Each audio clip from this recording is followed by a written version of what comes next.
حاجة عميقة جدا جواه، مدارية، حاجة عميقة جدا جواه.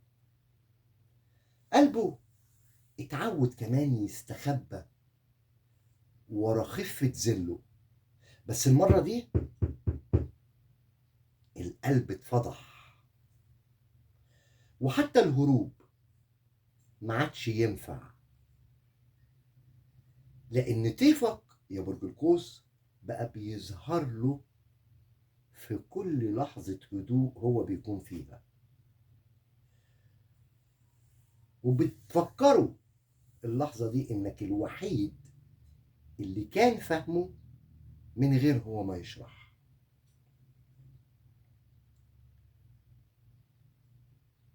اللي انت فيه حاليا او اللي في طاقتك حاليا يا برج القوس شخص بيجري